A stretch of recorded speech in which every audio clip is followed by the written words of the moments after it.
You're watching Yellowstone in Depth.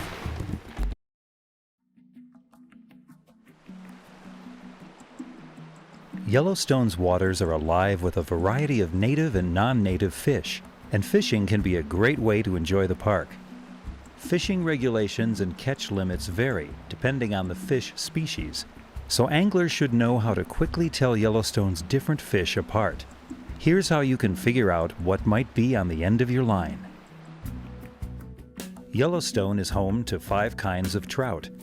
The cutthroat trout is the only native trout in the region and is the only fish with a red slash beneath its jaw, hence the name cutthroat. Like all other native fish, cutthroat trout are catch and release only. If it has a red slash, it's a cutthroat trout and should be returned to the water right away. Rainbow trout may look similar, but they don't have a red slash. Rainbow trout also have numerous spots on the head, whereas cutthroat trout have very few. Rainbows also often have white on the edge of the fins, while cutthroat trout never do.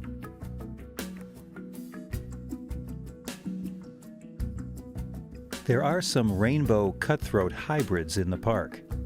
When in doubt, you should treat the fish like a native species and return it to the water. Brown trout are another non-native trout in Yellowstone. They can be identified by the pale halos that encircle black spots on the body of the fish.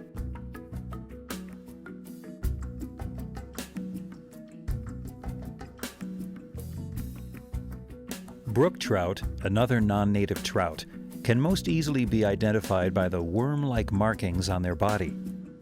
They are an overall darker color than other trout and have light spots, including some red spots. They also have a light and dark edge on their fins.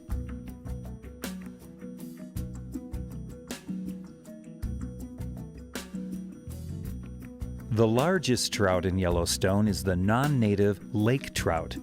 Lake trout have a more deeply forked tail than other trout and are darker in color with white spots. Like the rainbow trout, they have numerous spots on their head and often have a white edge on their fins. Lake trout prey voraciously on native cutthroat trout. For this reason, the National Park Service is trying to reduce lake trout numbers in Yellowstone Lake. If you catch a lake trout there, you must kill it and may not return it to the lake alive. Trout aren't the only fish in Yellowstone's waters. 2 rare and beautiful fish, the fluvial Arctic grayling and the mountain whitefish, also call this place home. Grayling are most easily identified by their large, sail-like dorsal fin.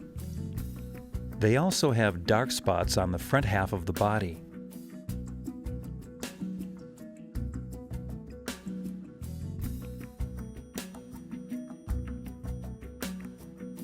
Mountain whitefish can be identified by their lack of spots, their very round body shape, and their small mouths with no teeth. Mountain whitefish, like the fluvial Arctic grayling and cutthroat trout, are native fish and are catch and release only. To learn more about where in the park you're most likely to encounter certain fish species, pick up a copy of Yellowstone's fishing regulations at any of the park's visitor centers or download it from the park's website. This guide also contains information about the required park fishing permit and catch limits for fish. In addition, it has instructions on how to handle fish that you release back into the water so they have a better chance of survival. The National Park Service sets fishing regulations in order to protect Yellowstone's fish and to ensure that future generations will be able to enjoy fishing in the park. You can help by learning fishing regulations and by carefully handling all fish that you release back into the water. Together, we can make sure Yellowstone's waters continue to thrive today and into the future.